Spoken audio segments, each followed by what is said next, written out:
Hello, welcome back, and thanks for watching. I'd like to show you the latest addition to the Spline Tools, which is Mesh Paint. For this, I first show you what the Paint tool itself does. I create a plane and a sphere.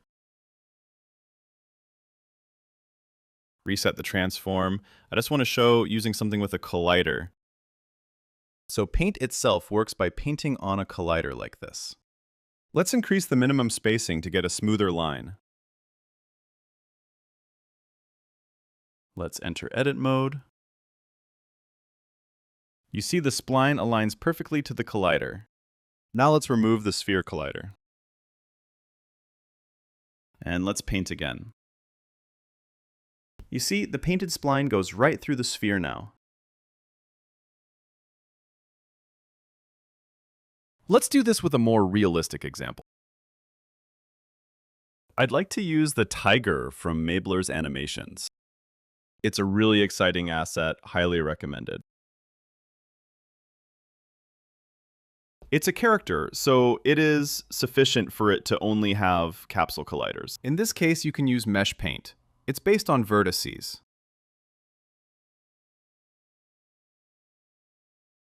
In Mesh Paint, you assign a mesh. You see the red input field indicating input is required. And we need a spline container. We just create a new one, which is auto-assigned. Please note also this lock icon that I added to lock the container to the Mesh Paint tool. If you change the selection to anywhere else, you see this yellow warning color as indicator that the container is different than the selected one. For instance, you could have selected another game object with a spline container. So let's get into painting.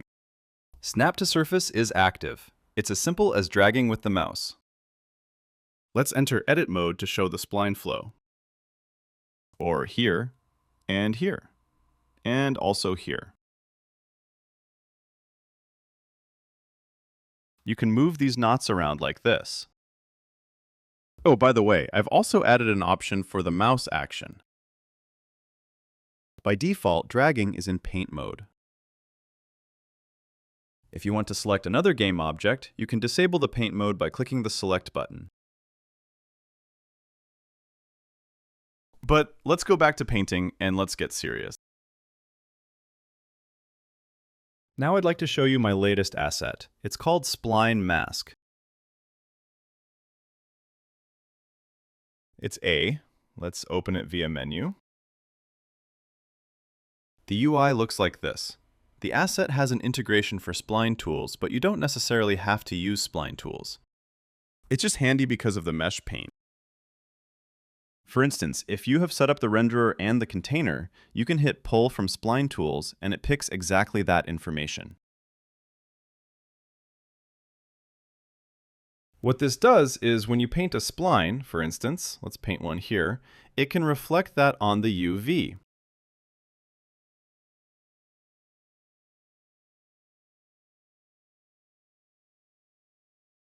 The line you see here is just a preview line renderer. Let's disable this one for now. And let's visualize the UVs. I click the tiger body. What I want to show is the albedo.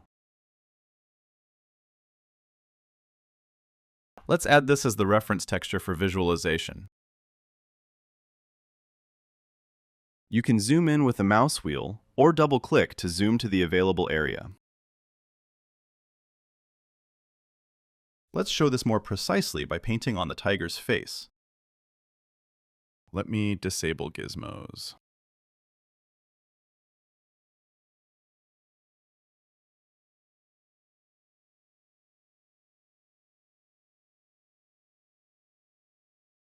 Let's paint, for instance, here.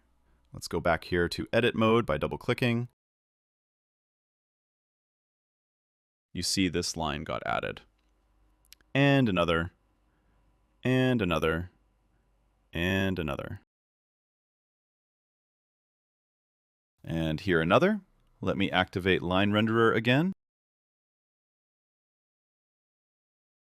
And decrease the width too.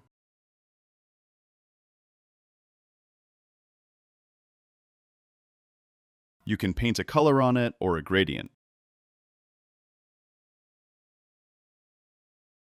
Here I use a color gradient, or you can create your own, or choose black to white. What this gives us, you see in a moment. First, let me show you that for characters, you have the mirror option. This way you have the mask on the other side as well.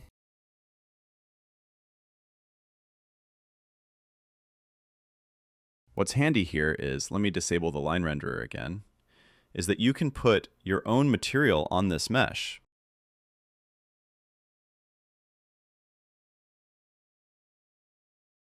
For instance, the tiger body has this body material. For visualization of the mask itself, I have an opaque example material which you can assign here.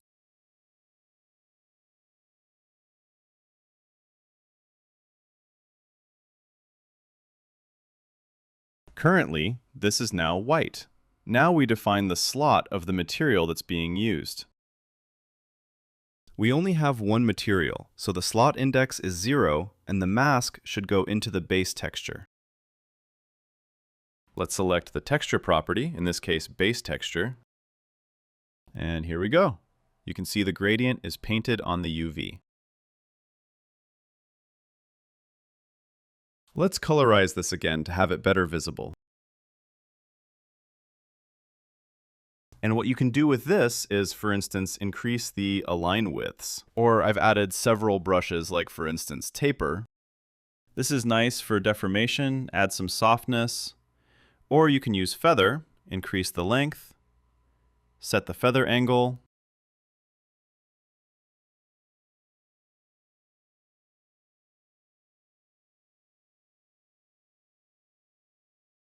I've added some fancy decorative marks like runes.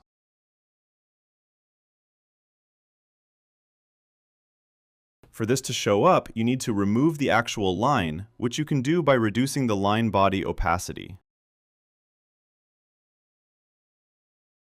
The runes are just some simple random lines. You can increase the size, the thickness, the complexity, or you also have some sigils.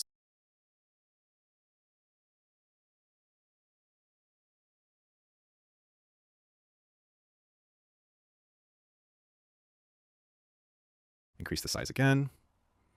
It's just random stuff. I thought it's nice to create. Also some magic decoration. Increase the spacing and you see it flows along the spline.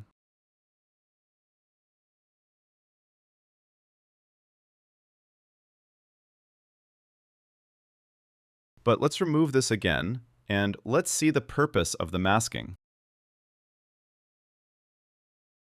Let's clear this and paint again some mask lines.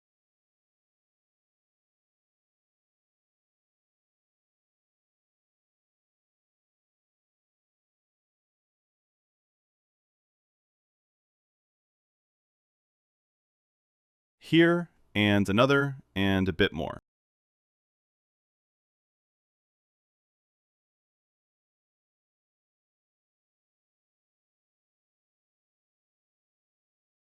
The main purpose of the gradient is to get some kind of timing along the spline using a shader.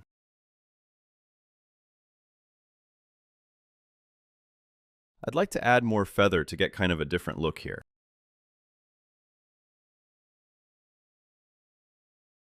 This mask can now be used for animation in the shader. Once you have the mask, you can use the preview functionality. Please note, the preview functionality for animation just renders this again on the UV. It does not use a mask itself. Let me hit play to demonstrate how this looks like.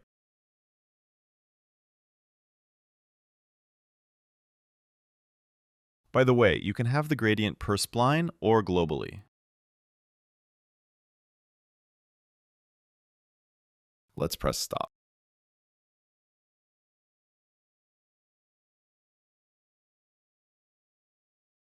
Please keep in mind to have this always at 1, otherwise the export will use the cutoff texture.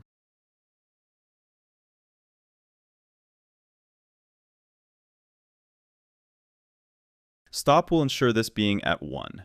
What you can do here now is to have another material. Let's revert this material back to what it was. Let me just go quickly here and assign the body.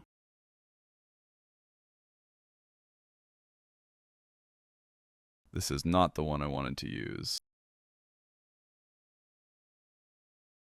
I want the white one. Here we go again. Another example shader and material I have prepared is the emissive reveal. Let me show you how it works. You assign this as a secondary material.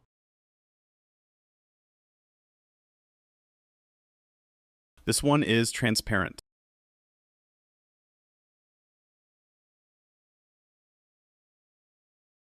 It accepts an emissive texture and an emissive mask. As before, we have to set this up in the preview material. We don't want the first material, we want the second one, the emissive reveal material. And we need the mask texture property here, the emissive mask.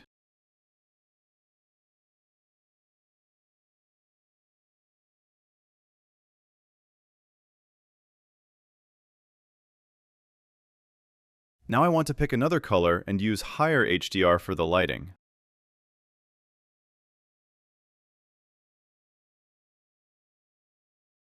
To show the effect of the gradient, you can adjust the reveal amount.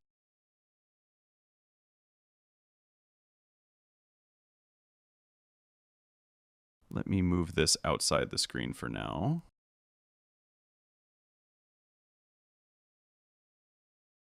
In this case, we want the opposite flow. Let me show the panel again. You have the invert option for the gradient here. What you can do is just pick black and white.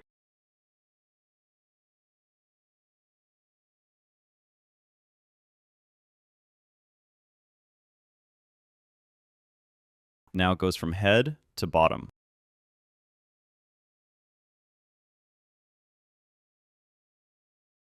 And here you have the export options. You can export this to a PNG file. And this way you can use this as a persistent texture, which you can assign to your own materials. Let's get back to play mode again. The nice stuff is you can just paint while you edit.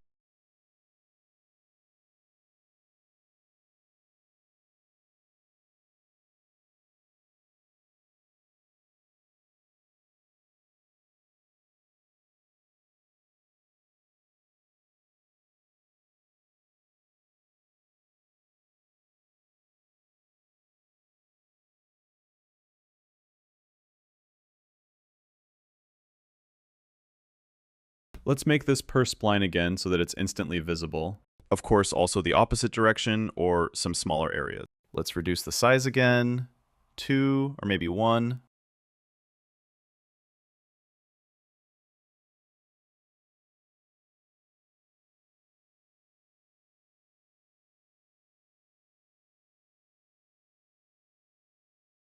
It's quite flexible at what you can do with it. Of course, with your own shader, you are unlimited at what you want to achieve. And that's it. That's the first introduction to Spline Mask. If you have questions, feel free to contact me on Discord or via my publisher mail address. Thank you very much for watching.